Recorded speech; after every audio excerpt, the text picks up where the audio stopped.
Bulan kebangsaan tahun ini nyata unik kerana serentak berlakunya musim pendemungaan dan pembenihan besar-besaran pelbagai spesies pokok hutan yang hanya berlaku dalam tempoh antara 5 hingga 10 tahun sekali. Peluang itu sekaligus diambil Jabatan Perhutanan Semenanjung Malaysia untuk mengumpul jutaan biji benih dalam usaha agensi itu menghijaukan hutan seluruh negara. Perinciannya bersama Fazli Ahmad. Ketika ini pelbagai spesies pokok hutan hujan tropika berbunga dan visual ini dirakamkan di hutan simpan Tekai Temeling Cerantut. Spesies direkodkan di hutan berkenaan termasuk keruing, meranti sarang punai, meranti kepung, kempas dan macang.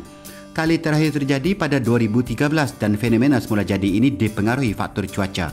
Kerana jarang berlaku, Jabatan Perhutanan mengambil inisiatif mengutip biji benih pelbagai spesies pokok berharga ini untuk disemai. Aktiviti ini dilakukan oleh anggota pasukan pemanjat pokok profesional dalam kalangan pengawas hutan dengan menggunakan peralatan khusus. Lazimnya pasukan pakar ini perlu memanjat pokok berketinggian antara 40 dan 60 meter. Mereka kemudiannya perlu menggoyangkan dahan bagi menjatuhkan biji benih yang matang. Diwujudkan sejak 1995, jasa dan peranan pasukan pemanjat pokok nyata wira tidak didendang dalam usaha pemeliharaan hutan kerana mereka bergadai nyawa untuk memastikan kelestarian alam sekitar. Lazimnya bunga pokok hutan mempunyai 3 atau 5 kelopak seperti sayap ini menyebabkan bunga ini berputar ketika gugur dan sekaligus mengurangkan kesan kerosakan pada biji benih dalam kelopak ini ketika terhempas atas tanah. Paling unik, bunga ini tidak jatuh secara menegak atas tanah, sebaliknya dalam keadaan terbalik dan kelopaknya di bawah berfungsi mengurangkan kerosakan pada biji benih. Musim pendemungan secara besar-besaran dijangka berlaku selama lebih 2 bulan berakhir September ini dan sepanjang tempoh itu 5 juta benih pelbagai spesies pokok dikumpul dan disemai.